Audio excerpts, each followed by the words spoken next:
What's going on, everybody? We're back. Episode 176 of the Club and Sub podcast.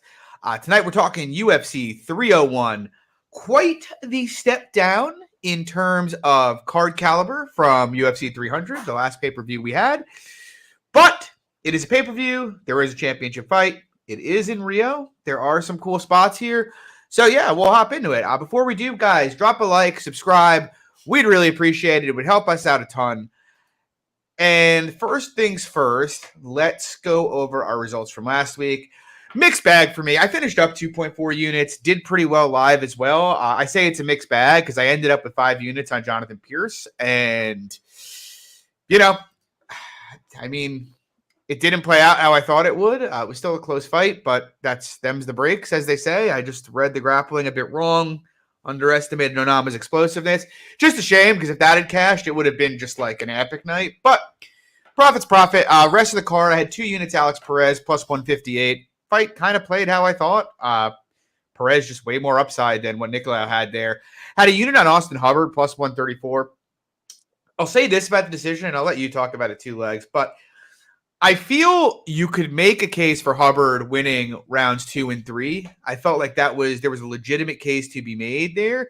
I personally thought it was 30-27 Figlock. I leaned all 3 rounds, but I did think the back 2 were very close. The thing is, I don't know how on earth you could have round 1 unanimously scored for Austin Hubbard. Like, that seemed about as clear cut a round to score as it gets. So happy to cash it. I don't understand the scoring at all. Had a unit and a half on Dontel Mays, average price plus 106. Yeah, kind of what we talked about last week. Competitive fight. I trusted Mays' power a bit more than I trusted Machado's. Didn't grapple, predictably enough. And yeah, that's what happened. I had a half unit Nali Yang plus 380 and 0.25 units on her in round 1. Yeah, Nali Yang did nothings, won the first round unanimously, got finished thereafter. Actually was a decent live spot on Petrovic, minus 136 towards the end of round 1. I had 0.25 units on Victor Henry in round 2, which missed. I had 0.25 units on Victor Henry in round 3 for plus 900, which hit, which was nice. And I also had the under in that fight, which gave me AIDS, watching that and that missing the under by 6 seconds. Like, Hani Yahya had to die 3 times before the fight got stopped. I had a unit in the last play I had a unit on the under 1.5 plus 116 in Means Medic. And Tim's durability's gone, is what it is. Yep. How did you do, Lex? Not great, but only a small loss. It was only 0.08 units. So we'll talk on that fight first, the Means Medic fight. I had the fight doesn't start round 3, minus 125. Again, Tim just doesn't have anymore, which is a shame because he's great. I loved him. Yeah. I had the under 2.5 rounds in Benitez Mahashate, which is what it is, I guess, there. I don't really think it was a bad play at minus 135. I think it was about probably accurate. Small bet on Na as well, half a unit plus 365. And then the Hubbard fight, like you had talked about. So actually, I did not get a chance to watch that fight specifically live. I was out and about doing things, so I didn't get a chance to watch it. Okay. All right. Well, with that, we will jump right in. Guys, again, please like the show if you're in the chat right now. We got 37 live viewers. Like it. Let's get this thing going. First fight of the night, UFC 301. Alexandre Costa. Oh, hold on. Before we jump in, forgot to mention, we have a new sponsor here, and we will redo the art next week. We found out about this today, so I haven't had time.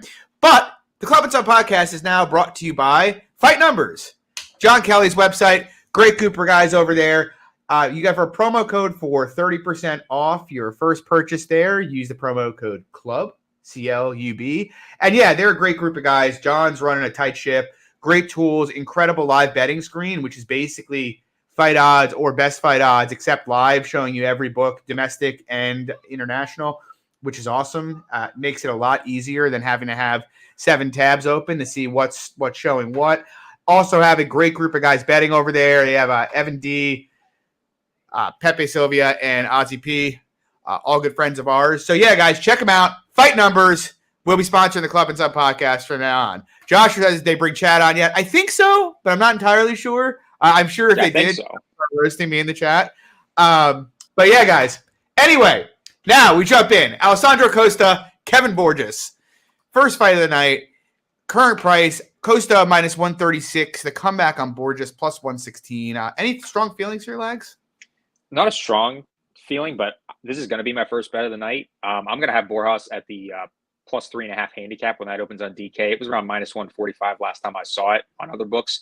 But yeah, more or less, this comes down to the grappling for me of Costa. I don't think this guy goes through that as like a plan A.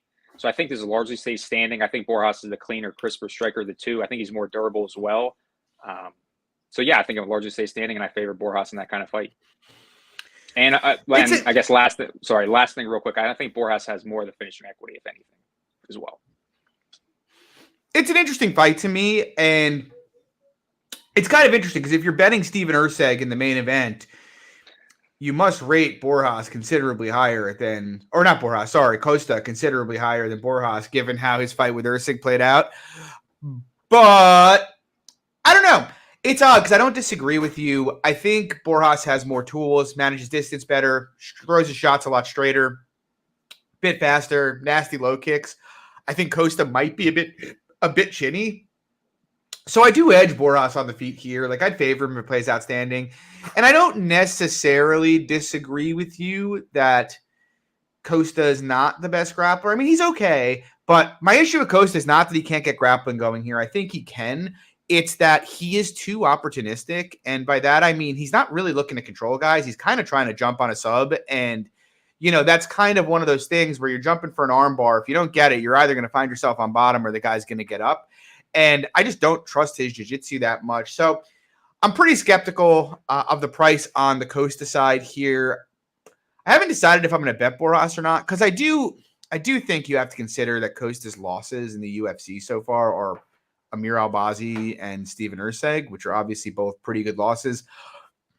But yeah, I kind of edge to the Boros side too here. I'm considering betting him.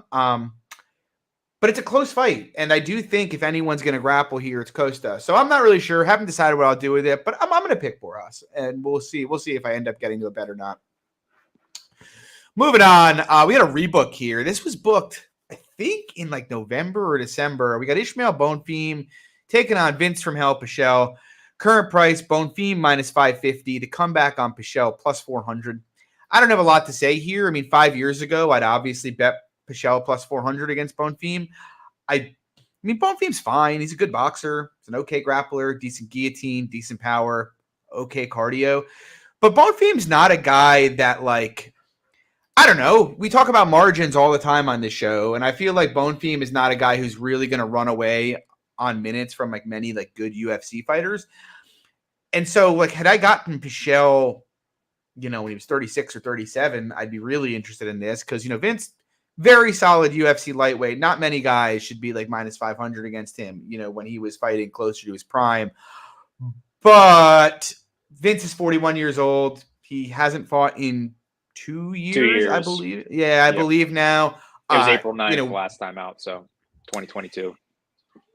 He looks very old to me. I'm rooting for him, but and I do think there is some equity for him outperforming his price or even, you know, potentially winning the fight. He's just so old. It's like impossible to trust now. At 41, he was never the most active of fighters to begin with. Taking on a young guy who's getting better. I'll pick Bonefim. I don't really have any interest in the dog side here. What about you, Legs? I mean, we talked about it before with Vince Pichel and just the Madsen fight in general. I mean, if you're getting just outstruck in that way against Mark Madsen, who really, again, in your prime, you probably should be able to handle that kind of matchup pretty easily. Yeah. Really just tough. So, yeah. The only win Vince Pichel is going to get this week is the one over We Want Picks on Twitter. If you check that out. So other than that, that's about it. Moving on, third fight of the evening. We got two debutantes here. We got Dion Barbosa. She's 31 and she is minus 230 at the moment. She's taking on Ernesta Caraskate. I think it's how you pronounce. It's probably not how you pronounce it. She's from Lithuania. She's 25 and she is plus 195 on the comeback. It's an interesting fight. I'm like mildly tempted in the Caraskate side. I don't know if I'll get there because it does in the tape. The grappling edge for Barbosa seems considerable to me. She's a decent judo fighter. Obviously, she's a black belt in jiu-jitsu, and Caraskate, very young fighter who whose little available grappling tape isn't very promising. With that said, that grappling tape is from like 2 years ago when she was 23. Now she's at a good gym, or a much better gym than where she was at MMA Masters now. She looks like she's training very hard. So, I mean, there is, I think, some equity for her making big improvements. Additionally, she's a giraffe. Yeah, Dixon Sider said it in the chat, huge size and reach. She's a giraffe. She's like 5'9" with a 71-inch reach. She's going to have significant size here. Not always easy to take those big girls down, especially since Barbosa's preferred method of takedown is kind of from the clinch. Could be problematic. And on the feet, look, I think Barbosa's the better striker technically, but Caraskate just throws absolutely absurd volume and has an absurd tank. Seems super durable, throws with intent, which not many women do, and just won't stop throwing until you either kill her or put her on the mat. So I don't know, because I feel Barbosa is better everywhere. She's a little more experienced. She's fought a little bit better level of competition than Caraskate has. But I do think there's a decent amount of equity for Caraskate making improvements here and massively outperforming this price. I don't know if I'll get there on a bet, because it's kind of like Caraskate's upside is, she's able to just get up or keep the fight standing and pace her. But the upside on Barbosa, if she can just easily get the grappling going, is very high as well. What are your thoughts here? So first, I think it's Caraskate. Caraskate, that's right. I was way off. Caraskate. It's okay. Close enough. But we were actually me and you were going back and forth a little bit earlier in the week, because I was kind of thinking Caraskate is more of a bum. And while I'll scale back a little bit on there, she does have a ton of volume, which goes a long way in WMMA. But the takedown defense is just a massive hole into. I think Barbosa just should have no issue landing takedowns. So I think it largely is just a Barbosa decision. Well, speaking of bums, we have in the next fight Mauricio Ruffy. He's minus 210, taking on Jamie Malarkey. And the comeback on Malarkey, plus 180. Any thoughts here, Lags? Any interest in the dog? No, but sorry, I burst your bubble there. But yeah, no. Well, Ruffy is a bum. He's very physical. He's pretty aggressive, and he packs a lot of power on the feet. And we just kind of see Malarkey's chin just doesn't really seem like it's much there anymore. So I more or less think that Ruffy does knock him out. I'm going to eventually bet Malarkey, to be honest. I really don't like Mauricio Ruffy, to be quite honest with you.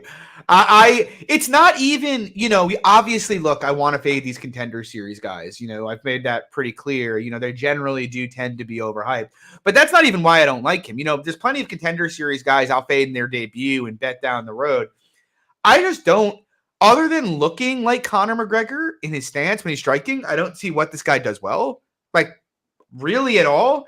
I don't, even his power, like he's got 9 KOs, but I feel like a lot of those lack context. You go back to his contender series fight, Magomedaliev was tanking his shots pretty easily in that fight. You go to the fight before that, it was a second fight of the night, and it was again like they were in a nightly tournament. It was the second fight of the night, and he was fighting a 38-year-old man who died from exhaustion.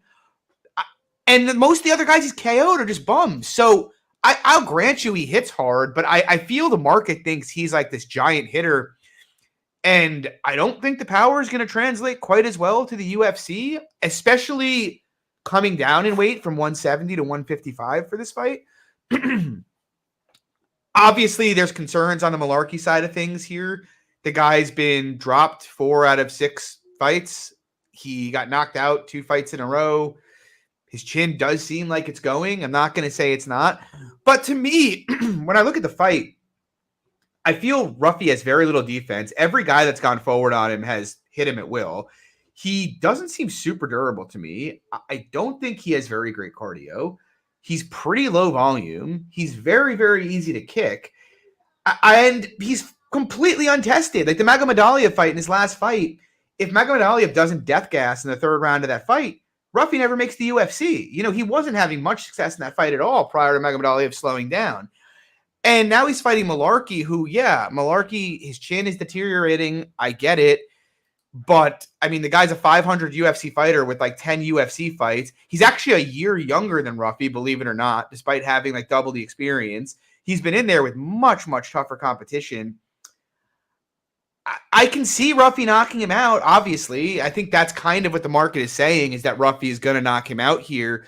But I feel I feel to get to minus 210 on Ruffy, you've really got to be like, he's knocking him out like 55% of the time. And that feels like a giant stretch to me. Maybe that is true, but I think it's kind of nuts. And I think Malarkey's got plenty of KO equity himself, personally. He hits pretty hard. And as I mentioned, Ruffy's there to get hit.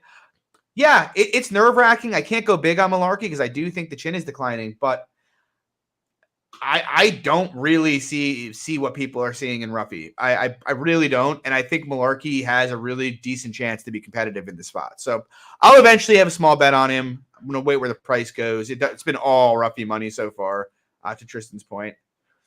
But anyway, we move on. Cool fight. Joaquim Silva, he's taking on Drakkar Klose.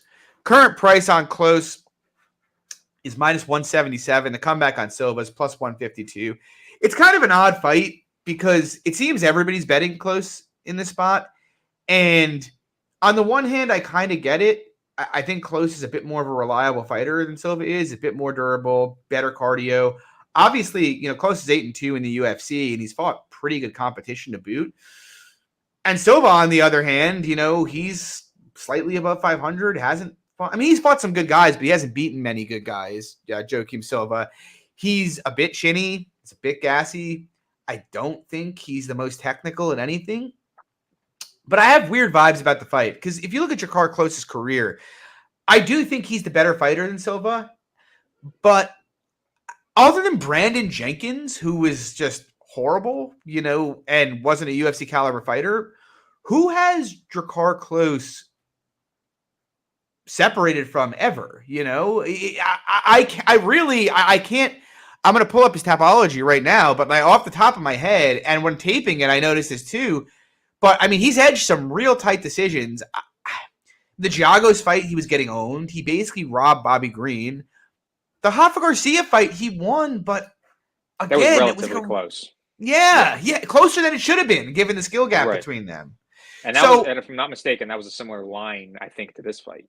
Yeah, very similar. And I don't think Silva's going to grapple Klose. I'd be surprised at that. I can't put my finger on it because I think Klose is just a much better fighter. I just have a feeling it's going to be way more competitive than the market thinks. They're in Brazil. They're both older now. Klose is 36, and he just had a second kid. It doesn't seem like he's training too crazy these days. And conversely, Joaquim Silva looks like he's on steroids from his Instagram. So I don't know, man. I just have a feeling like everyone's acting like Klose is a lock here. And I hate to just say I have a feeling, but I just have a suspicion that they're going to bang it out and both guys are going to have moments here. What do you think?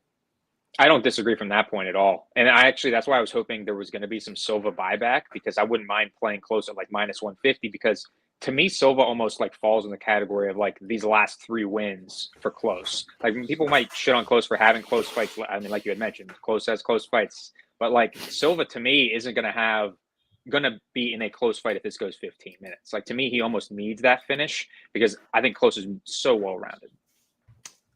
I agree with you. What I will say is, though, and Dixon Sider said Klose TKO. Here's my issue, actually, is I don't know about Klose because, dude, Klose has not packed much heat throughout most of his career. But Silva doesn't have much durability.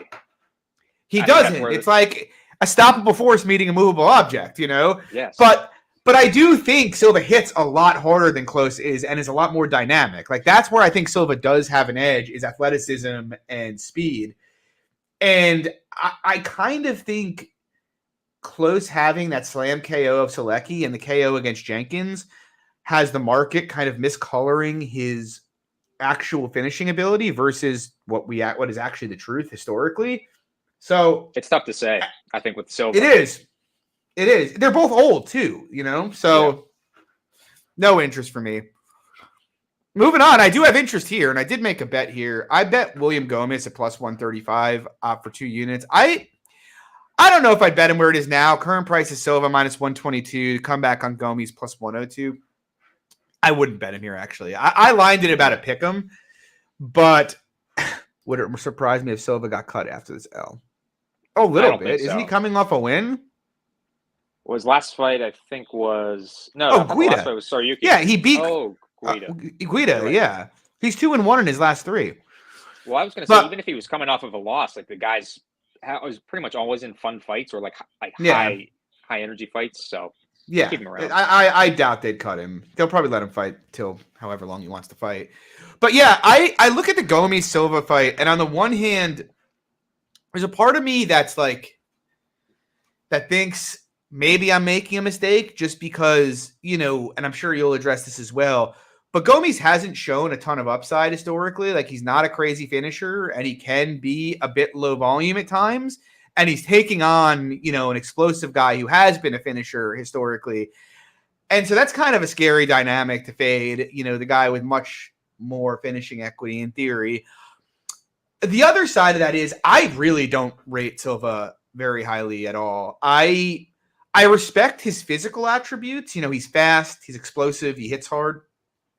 But, I mean, he's defensively void. He's very, very easy to hit. I don't think – I mean, he closes distance okay, but I don't think he does a great job of cutting off the cage. Like, his attacks seem very linearly when he comes in. And, that works fine against lower-level guys who don't have great footwork and can't, move laterally particularly well. It's harder to execute against guys who can. He's also not very big. He's only 5'7" with a 69-inch reach, which is quite small for the division. And he's beaten nobody, really. His best win was that kid Vallejos on the Contender Series, and Vallejos beat his ass for a round and then kind of slowed down, and he took over the fight. But other than that, I mean, he's fought. I consider this his debut. I know he debuted and beat Weston Wilson, but it's a borderline criminal that Weston Wilson's allowed to have UFC fights, if we're being honest. Like, the guy was not even a good regional fighter. I was gonna say, why don't we do like Charlie Ontiveros and Weston Wilson like that? Now you're thinking that's a pink slips fight. That is an interesting fight. That's a much more interesting fight. I think Charlie's already been cut though. So yeah, probably. And Weston Wilson's probably, if he hasn't been, he will be shortly. But my point I'm making is Silva hasn't proved a whole lot to me, and I don't really like his game optically. And he's fighting William Gomes, who I don't really like William Gomez' game optically either, but Gomez' game is pretty tactical and pretty cerebral. And, I brought up the point about Silva, I think, will struggle with guys who move laterally well. And that's basically all William Gomez does, is move laterally very, very well. He's got very, very good footwork. He is very, very difficult to hit. He's very big. I mentioned Silva being small. Gomes is 6 foot tall with a 73-inch reach. So he's got a considerable amount of size and length on Silva here. He counters okay. He's got a decent check hook, which should really be there all day in Silva. And he's generally just very, very good at avoiding engagements. You look at his career so far, he's defended distance strikes at 78%. And you can say he hasn't fought great competition, but like Jarno Aarons, I feel like I would make Jarno Aarons like pick him with Gene Silva. I think it's a comparable level of striking, and I actually think Aarons moves better than Silva, frankly, when it comes to cutting off the cage. And so he gets this guy in Silva, and I worry about Gomez' volume, but I don't think it's going to be easy for Silva to find him. In particular, I mean, the size is a big thing, the lateral movement is, but also Silva's the faster guy in most of his fights. And this is the rare fight where he's fighting a guy with commensurate speed, which the combination of Gomez' lateral movement, his length, and his speed, I think is going to make it very, very hard for Silva to get anything home. And conversely, I don't think Gomes is going to have a very hard time finding Silva at all here. I think he's going to be able to touch him pretty much at will. And so I look at the fight, and yeah, I mean, the big moment upside is very likely on the Silva side, which is scary. But I really think Silva's going to have a hard time, what's going on, Clint, having any real issues, finishing Gomes here. Like, I just don't think it's going to be easy for him. Conversely, I actually think there is some upside for Gomes hurting Silva here, both to the body, because he throws a lot of kicks. He's fighting out of southpaw, and Silva's fighting out of orthodox. I think he can counter him hard here and potentially hurt him.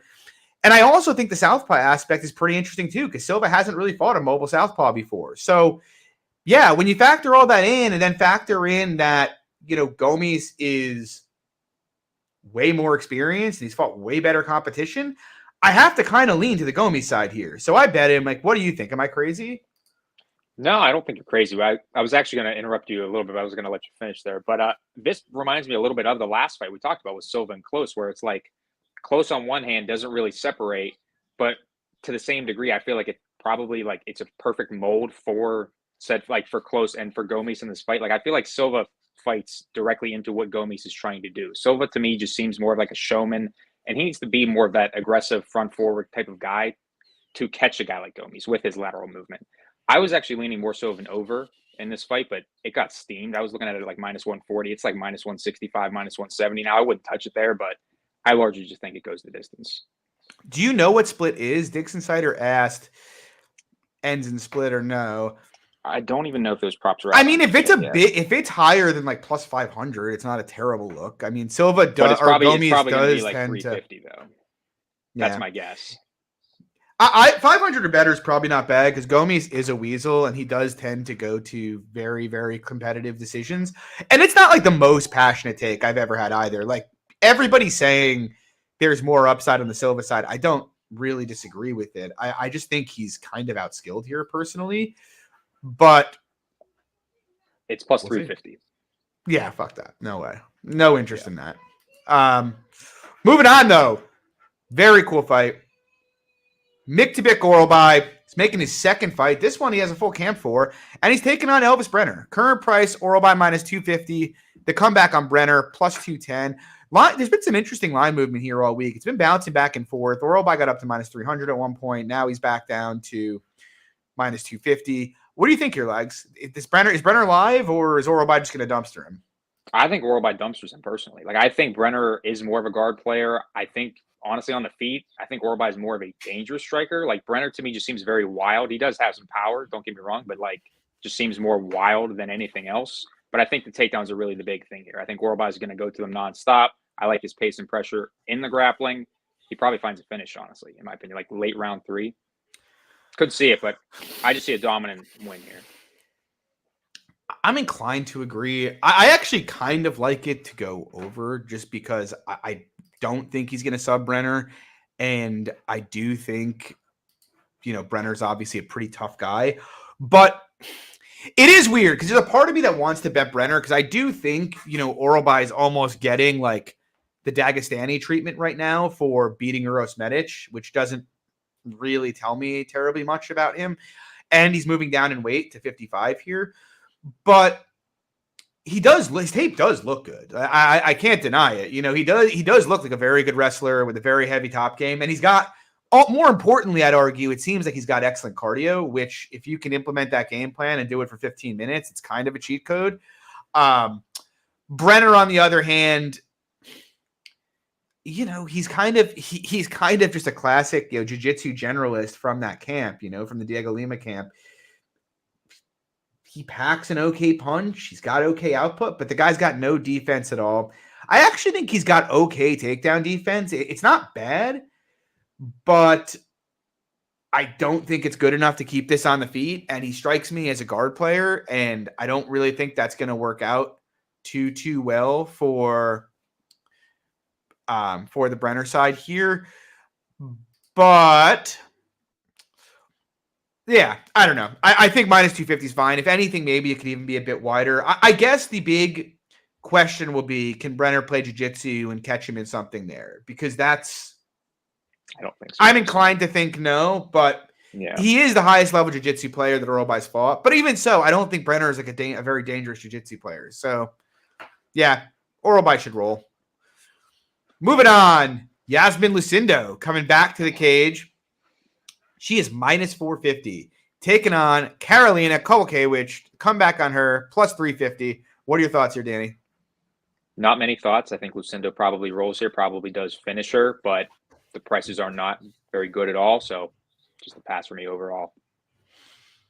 I'm a little tempted by Karolina's side here, to be frank. As I say, that's not shocking at all from you, John. But I get it. I don't know. Big dog. Well, my general thinking is it's not even because she's a big dog. We all know the dynamic, right? Lucindo, a lot more horsepower than what Karolina has. Just much better hardware. But if you were to take the hardware away, skill-wise, it's probably a competitive fight to favors Karolina, right? So now, can you take the hardware away? No. But the question is that being overpriced?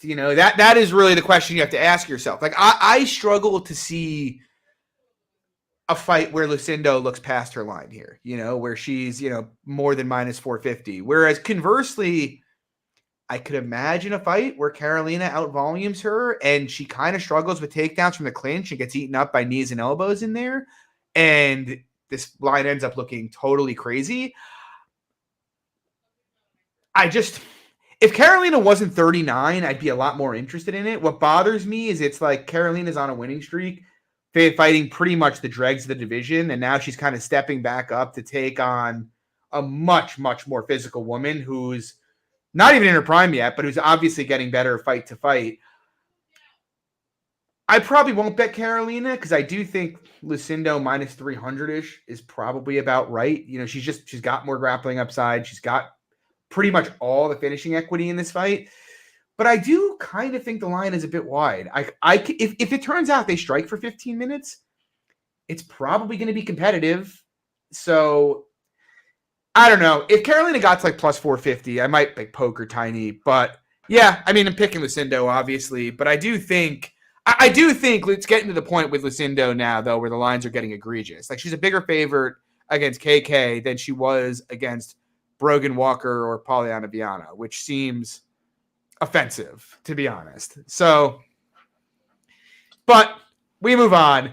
Now, this is an interesting fight. Joe Anderson Brito, he's taking on Jack Shore. Current price, Brito minus 164. The comeback on Shore plus 144. I've contemplated betting Brito, but I'm a little nervous about the line movement here. So from a fight perspective, my view is I don't think Jack Shore should belong to 145 pounds. Like this is a guy who struggled significantly with physicality at 135. He struggled with Hunter Azure, who's not very good but is very strong, and then he struggled badly even before he got dropped against Ricky Simone with like Ricky's strength and physicality. And then you even saw in his featherweight debut with Makwan. Makwan kind of bullied him for the first round till Makwan did Makwan things and gassed out. But it does concern me that he was struggling with physicality down a weight class with Makwan Amirkhani, and now he's taking on, a behemoth like Joe Anderson Brito, who is pretty much all physicality. And so in that respect, I think Brito could really bully him here. He hits way harder. He's way stronger. He's very, very aggressive. And I think Shore is a bit suspect in the pocket. He's a bit easy to hit. And I don't know how durable he is. At the same time, though, I do kind of think Shore is the more skilled fighter of the two. I think he's the better boxer, the better kicker. He's probably a slightly better wrestler than Brito is. And he's obviously got the better gas tank. We know Brito slows down every fight. And so that's kind of a scary dynamic. The other side of the coin is none of Jack Shore's wins are still in the UFC. None of the guys he's beaten, which is pretty bearish for him. But yeah, I mean, I think it's a decent matchup for Brito. And I think, his win against Diego Lopes has probably aged better than any of his wins in the UFC. Him being able to hold Lopes down for 2 rounds is pretty impressive. And that's kind of why I don't have any interest in the Shore side, because I kind of think even if Brito slows down, there's still upside for him hossing Shore in rounds 2 and 3 and just muscling him down and holding him there, since Shore does play guard. What concerns me, as I mentioned, is the line movement, because it seems like everyone's betting Brito here. And yet the line seems, every time it goes up, it bounces back down. So there is pretty clear resistance there. And I got trapped into this with Pierce last week and ended up too big on it because of it.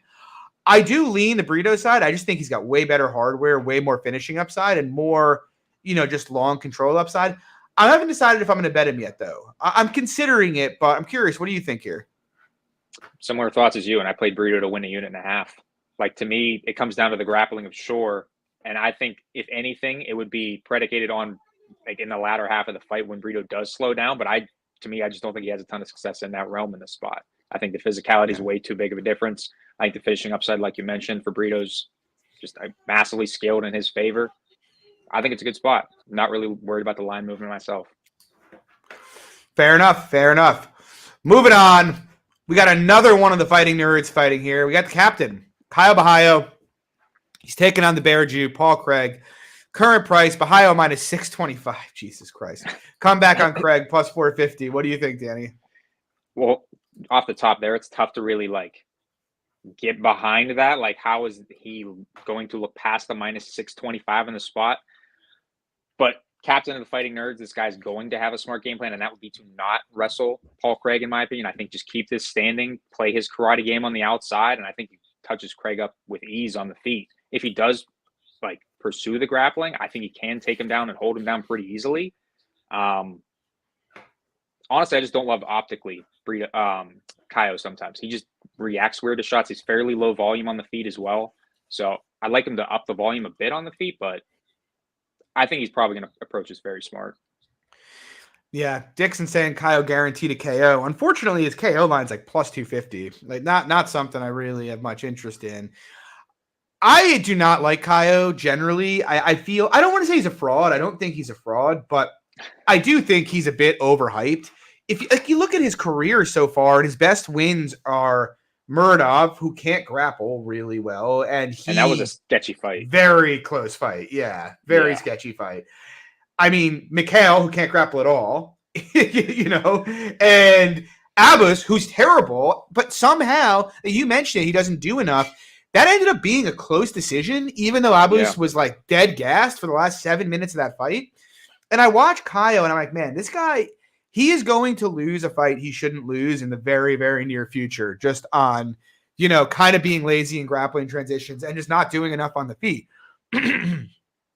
Is it here against Paul Craig? I'm not sure. Because Paul Craig, you know, it's very hard to imagine Paul Craig. I mean, I don't know how many times people have said this, but it is hard to imagine Paul Craig subbing Kaio here. I guess he could outstrike him, but I very much doubt it. I very, very, very much doubt it. And like at the end of the day, if Craig had more durability, I'd be interested in a stab at him because he does throw a lot of strikes on the feet. But the dude is pretty chinny, you know, not a lot of defense and gets hurt very, very easily.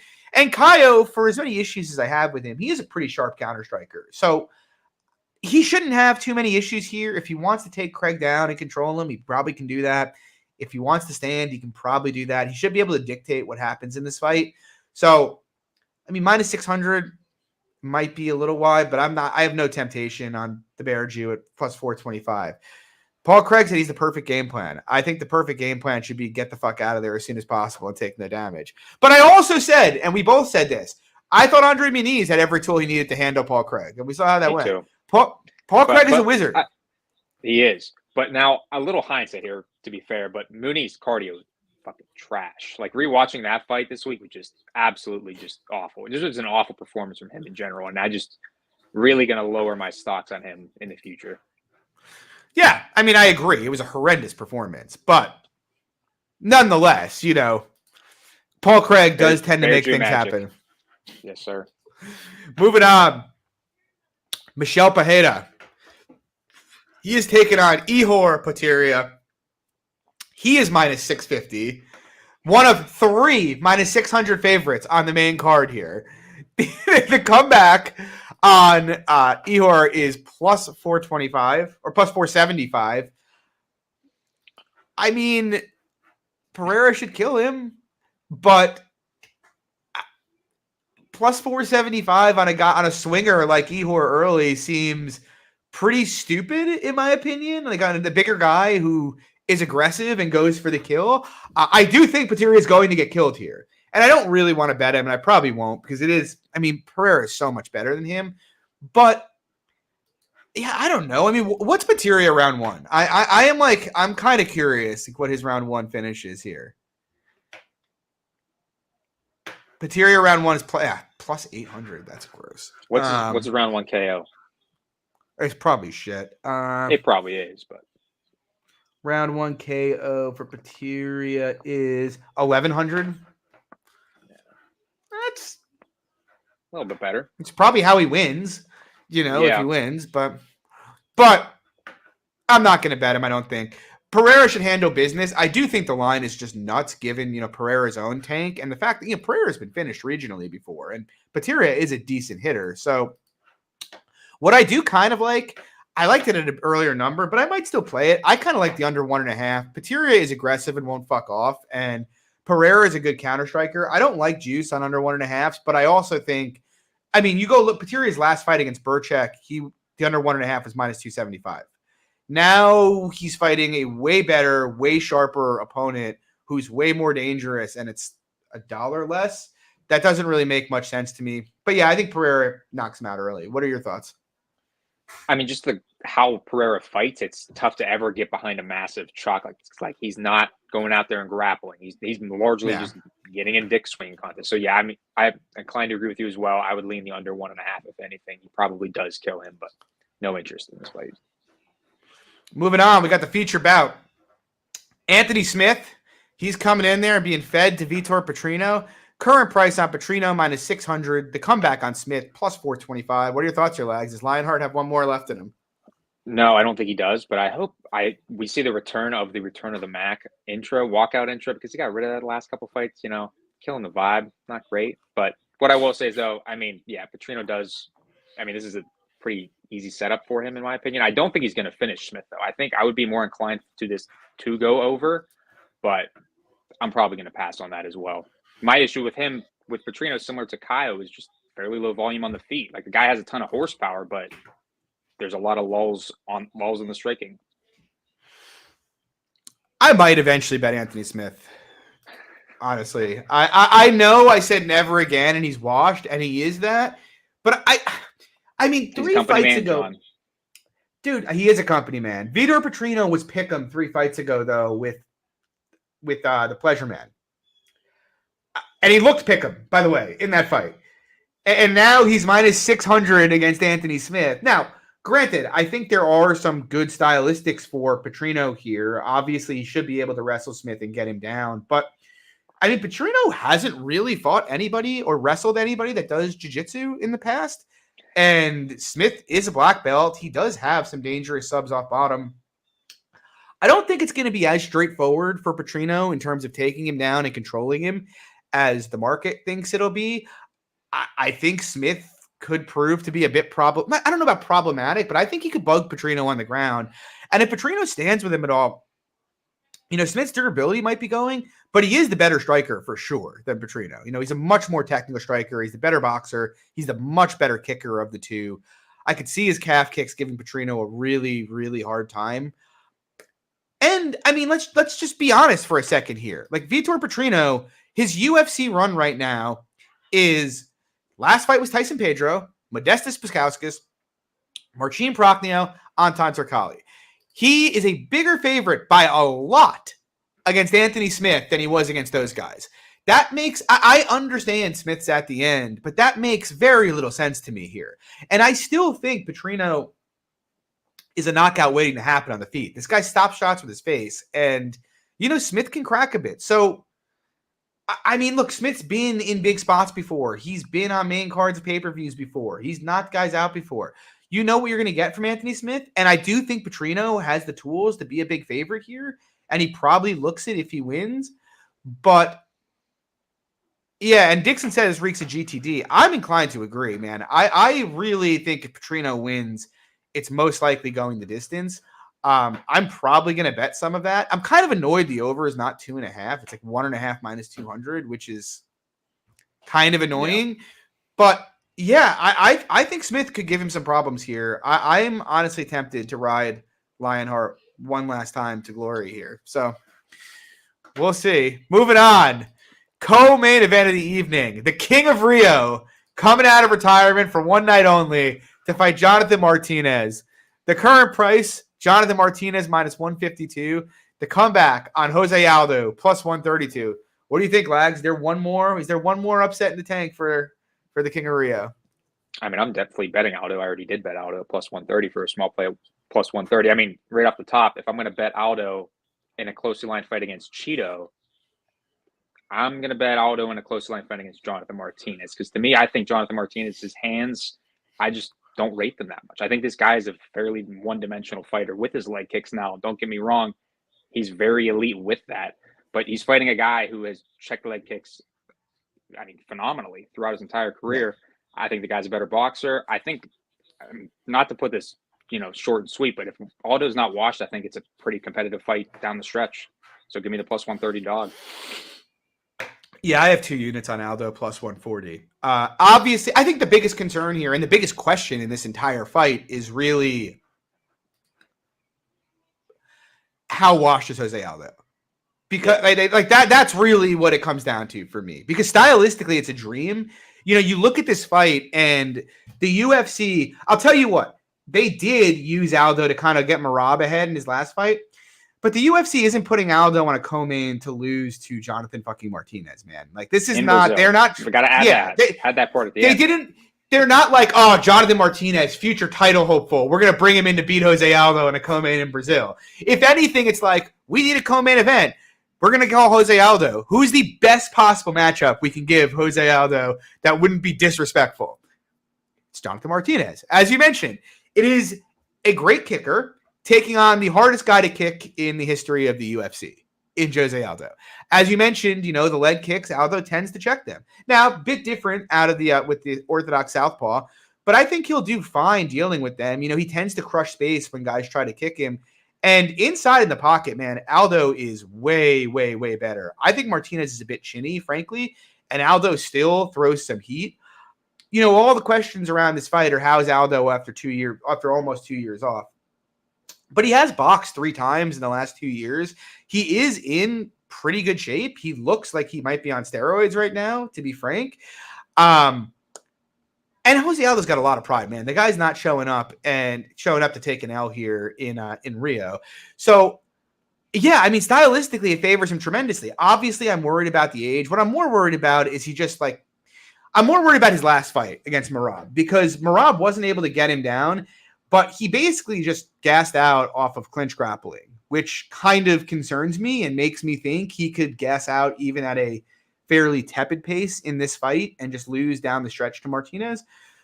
But with that said, I still think he's the better fighter. He's the more talented fighter. He's in shape. I think he's the more dangerous fighter of the two and the more likely to KO the other one. And at the end of the day, I expect Aldo to get off to a good start here. There should be a decent, if he looks like he's tiring, there should be a decent opportunity to get out of it live if you want it. But yeah, I mean, look, end of the day, Jonathan Martinez, the only look, he beat Adrian Yanez, but Adrian Yanez may just be a fraud if we're being honest. And that was via leg kicks. He robbed Said Nurmagomedov. He beat up Cub Swanson's corpse. And his 3 wins before that are Vince Morales, Alejandro Perez, and Zviad Lavashvili. Like, the guy, this is a really, really, really tough fight for Martinez on paper. Maybe Aldo's done and Martinez just cruises, but I would take the version of Aldo that we saw versus Merab over Jonathan Martinez, and I'm hoping that's what we get here. So it's Aldo for me. We'll see what happens, but that's what I'm going with. And moving on to the main event of the evening. A lot of action on this one. I've seen a lot of people with some strong takes. We got the cannibal, Alexandre Pantoja, defending his crown in Rio against Astro Boy, Steve Erceg. Current price, Pantoja minus 190. The comeback on Erceg plus 165. What do you think, Legs? Well, off the top, it seems like everybody is riding Astro Boy this week in the main events. And I'll be honest, I couldn't disagree more. I think this is a great spot for Pantoja. I think on the feet, I think the guy's the harder hitter. I think in terms of like striking defense, I think Erceg has that tall man defense, backing away from the pocket. Now, Pantoja for sure doesn't have great striking defense himself. I mean, the guy gets hit a ton as well, but the guy's durability is insane. The grappling here, I feel, is probably the biggest question for sure, but I feel like Pantoja can get him down. I just don't think Erceg can scramble with him in long stretches. I think Pantoja has most of the finishing upside. I'm hoping just more Erceg money comes in, and I would play Pantoja minus 180, minus 185. Like, that's where I'm looking at it. I just think he has most of the finishing upside. Yeah, I mean, I'm right there with you. I mean, Steve Erceg has 3 UFC fights. He is 3-0, but first of all, Matt Schnell, who hurt him, by the way, in that fight. David Dvorak, and look, Dvorak's not bad, but honestly, the Dvorak fight was pretty competitive. You know, like he outperformed his line and won, obviously, but I feel like that was too competitive for me to be confident against Pantoja. And then the fight that really bugs me is the Alessandro Costa fight, because I bet him against Costa, and That was a really competitive fight. And Alessandro Costa is nowhere near the level of Alessandro Pantoja. It's just not even close. And Costa was beating him striking in round 2, despite giving up massive height and reach disadvantages there. He was wobbling him all over the cage. Erceg had to go to the grappling in round 3, and Erceg looked really tired in round 3 of that fight.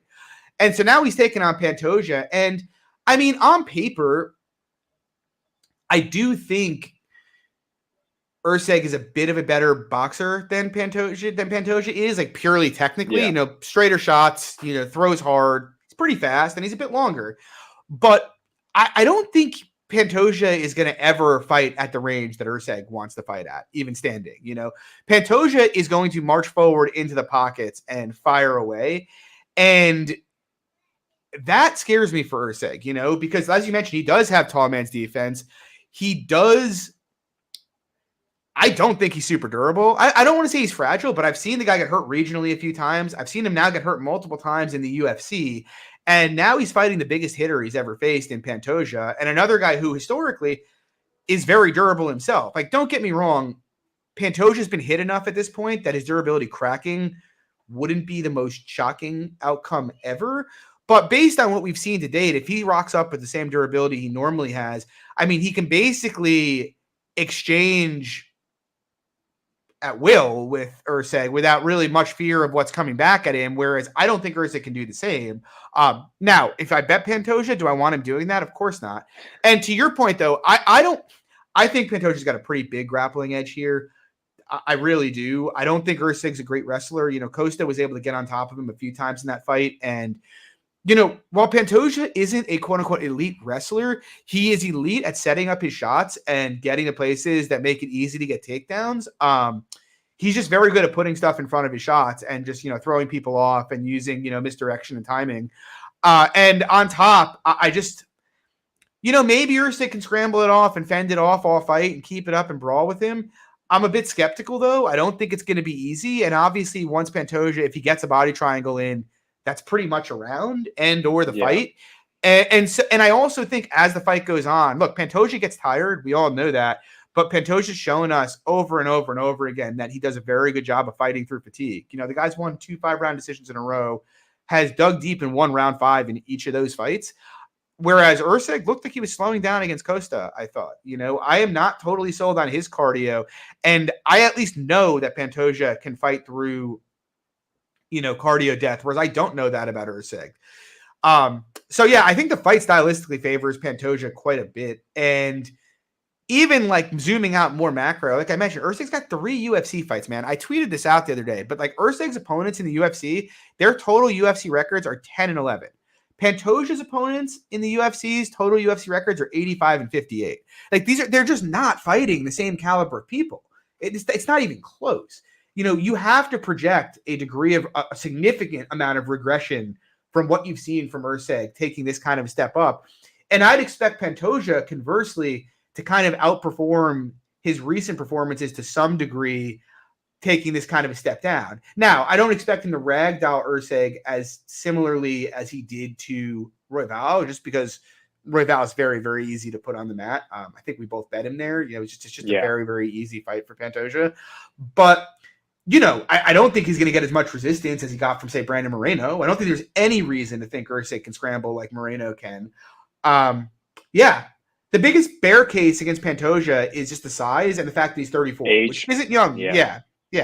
It's just getting up there for a flyweight. But at the end of the day, I mean, dude, people are acting like Erceg's been up there winning top 5 fights. This dude hasn't beaten a single person in the top 5. And he's getting to me, Dvorak's the only credible win. Like going 50-50 with Costa up until round 3, getting hurt by Costa, and then knocking out Chanel, who, I mean, pretty much everybody who has a podcast was picking him to knock out Chanel. I agree. Last thing, I mean, Pantoja over those 3 guys would probably be 4-1 favorites. He'd be way bigger than 4-1 against Costa. And Erceg like minimum, right? It's maybe Erceg, and obviously Erceg can shock the world. Don't get me wrong. Hanai saying Erceg by KO. He could shop. I don't even hate Erceg as a fighter. I think he's a decent fighter. Yeah. You know, I prove it to me though, because I feel like, sorry to cut you off the job, but I feel like Pantoja, like to me, durability wise, is almost in that Holloway realm, like where I need it to. Yeah. I need to see it crack before I'm like, oh yeah, the chin's going. Yeah, I agree. I honestly feel like Pantoja is just on a different level than him. I think he's better. Look, Erceg, like I said, cleaner technical striker, but I think Pantoja's ability to exchange at will and his power kind of gives him an edge there too. Yeah, I think Pantoja should be in the minus 230, minus 240 range personally. I just can't get there in Erceg. And look, again, Erceg could obviously prove us wrong and prove to us that he is elite. But as you mentioned, I have seen nothing to suggest that yet at this point in his career. Whereas we know Alexandre Pantoja is elite. And this is all a game of certainty and uncertainty. And so I'm with you. I'm watching the line, and if it gets down to like the minus 180 range or a little below, I'll go in on Pantoja. Haven't done it yet, but I'm watching it. I mentioned earlier, I think I said minus 180, 185, and the line's at minus 190. Did not mean 185, 175. But yeah. Similar thoughts to you as well. Yeah. I might bet him ITD, to be honest, too. What is his ITD? It is, let me get that up for you real quick. Plus 145. Yeah, that's not great. No, but him by decision, plus 285 on Bet Online. Yeah. Glenbot asked about the under 3.5. I don't hate it. I actually kind of think, if anything, like Pantoja's fighting guys that are really tough to finish in his last couple, taking a big step down. If anything, you might expect him, or you should expect him, to be far more likely to finish in this kind of a fight than he has been in his previous few. So, I mean, I thought he would have finished Roy Val, frankly, but whatever. That was clean work. It was, and I'm expecting this to be pretty clean work. Honestly, I am. So, yeah, I'm not going to bet him if it stays at minus 190. But if it gets down to that same range you talked about, I will enter on Pantoja here. It's countable season, I think. Yeah, but yeah, guys, that'll do it. That is UFC 301. We have seen better pay-per-views before, but it's fights on a Saturday, so I'm looking forward to it. Next week, I actually think the card next week, for both betting and watchability, is a decent bit better than this one is in St. Louis.